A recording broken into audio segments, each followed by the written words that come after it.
Hey, ladies and gentlemen, and welcome back to my reading show and the next video today. So, we're gonna continue with a new story, and it's proof of the pudding. So, let's begin. Spring winged Uetrius optic vitreous at editor Westbrook of the Minerva magazine and deflected him from his course. He had lunched in his favorite corner of a Broadway hotel and was returning to his office when his feet became entangled entangled in the lure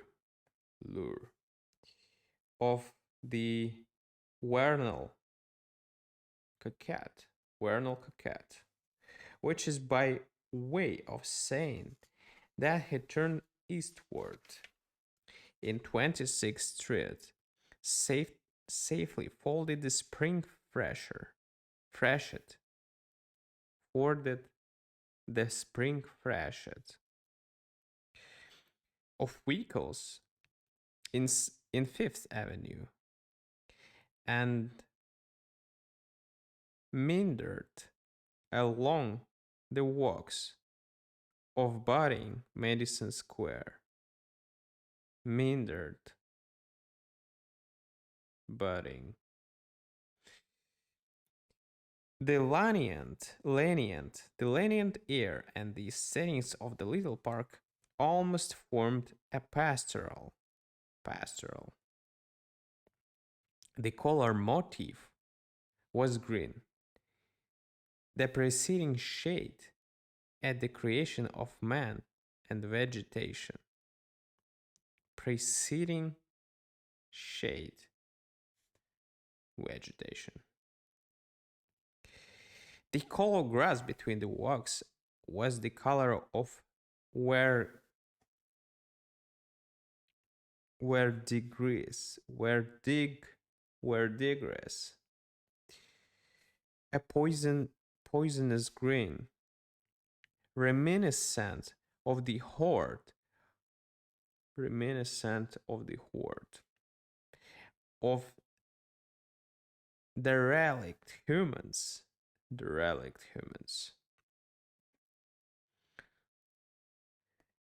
that had breathed upon the soil during the summer and autumn. Soil. So many words today. The bursting tree buds looked strangely familiar to those who had botanized among the garnishings of the fish course of a 40-cent dinner. Garnishings. Something familiar. The sky above was of that pale aquamarine tint that ballroom poets rhythm with true and sue and coo. The one natural and frank color visible was the ostensible green, ostensible green of the newly painted benches, a shade between the color of a pickled cucumber and that of the last year's fastback cravenite raincoat. But to the city bred's eye of editor Westbrook, the landscape appeared a masterpiece. And now, whether you are of those who rush in or of the gentle concourse that fears to tread, you must follow in a brief invasion of the editor's mind. Concourse. Concourse.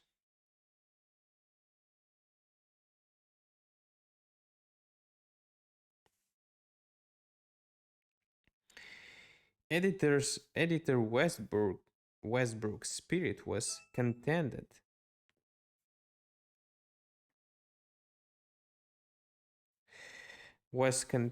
and serene. contented, and serene. The April number of the Minerva had sold its entire edition before the 10th day of the month. A news dealer in Keokuk had written that he could have sold 50 copies more if he had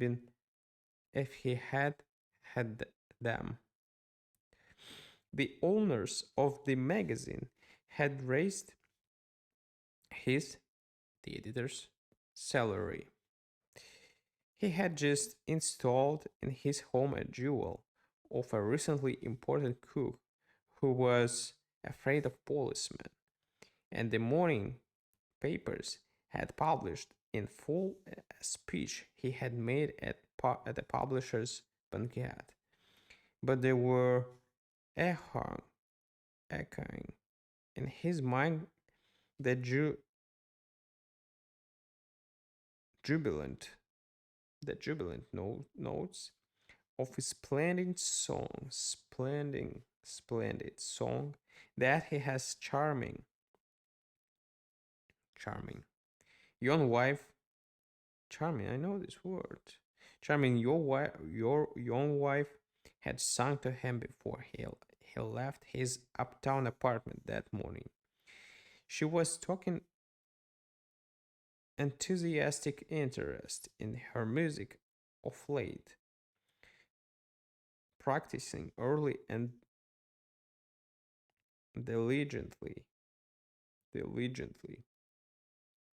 When he had complimented her on the improvement in her voice, she had fairly hugged him for joy at his praise.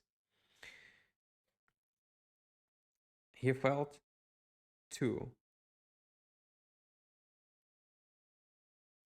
the beni, benignant, benignant, benignant, benignant tonic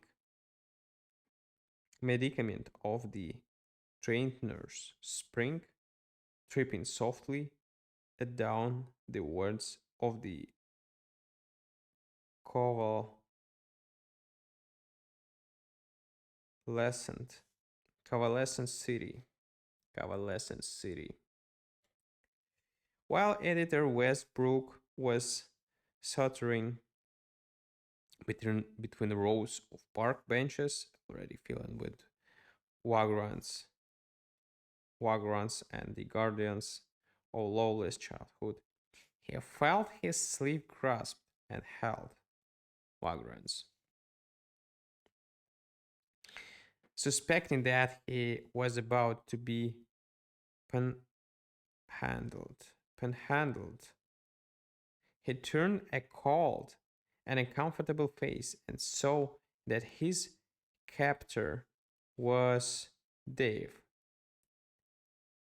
Shackleford Dave. Dingy, almost ragged. The scarcely, scarcely visible in him through the deeper lines of these shabby. While the editor is pulling himself out of his surprise, a flashlight biography of Dave is offered. He was a fiction writer and one of Westbrook's old acquaintances.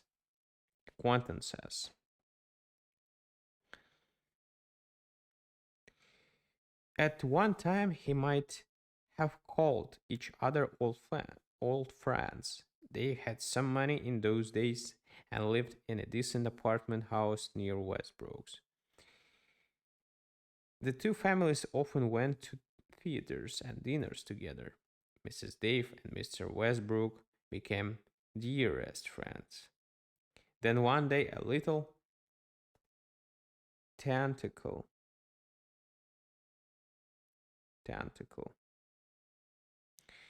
of the octopus, just to amuse amuse itself. Anger, injure,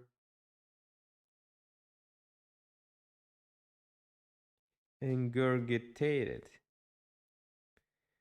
in, ingurgitated, Dave's capital. Ingurgitated. Probably I'm misspelling this word. And he moved to the Gramercy Park neighborhood, where one, for a few goats per week, may sit upon one's trunk under 8 branched chandeliers.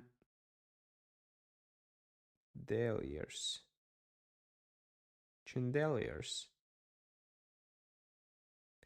And opposite Carrara marble mantels and watch them miss pay upon the floor. They thought to live by reading friction, by reading fiction. Now and then he sold a story. He submitted many to Westbrook. The Minerva printed one or two of them. The rest were returned. Westbrook sent a careful and conscientious, conscientious personal letter with each rejected manuscript, pointing out in detail his reasons of considering it unavailable. Editor Westbrook had his own clear conception of what cons- constituted good fiction. So had Dave, Mrs. Dave, so so had Dave. Mrs. Dave was mainly concerned about the constitu- constituents constituents constituents of the scanty dishes of food that she managed to scrape together. One day Dave had been spouting to her about the excellences of certain French writers. At dinner, they sat down they sat down to a dish that a hungry schoolboy could have encompassed encompassed at a gulp. Dave commented,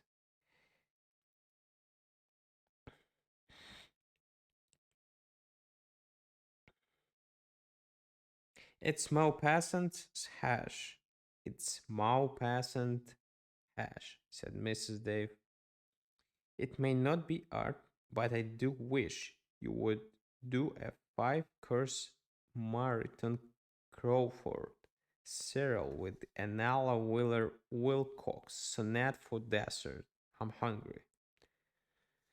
As far as this from success was, Shackleford Dave, when he plucked editor's Westbrook's sleeve in Madison Square. That was the first time the editor had seen Dave in several months. "Why, Shack, is this you?" said Westbrook, somewhat awkwardly, for the form of this phrase seems to touch upon the other's changed appearance. Crap. "Sit down for a minute," said Dave, tugging at his sleeve. Tugging. "This is my office. I can't come to yours looking as I do." "Oh, sit down. You won't be disgraced."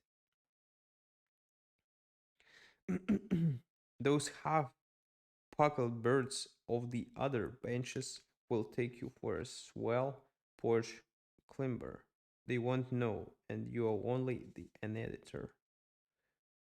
Smoke snack? Shack. Smoke shack. said the editor Westbrook, thinking co- cautiously.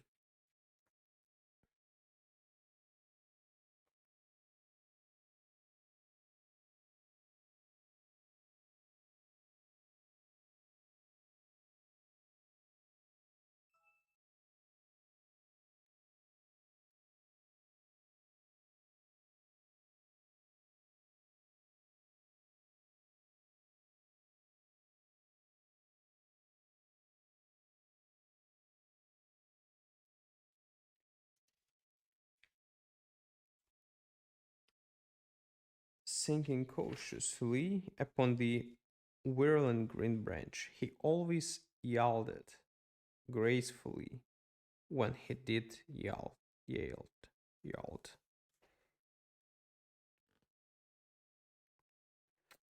All right, guys, it's gonna be enough for the first part, and see you tomorrow on the second one. Bye.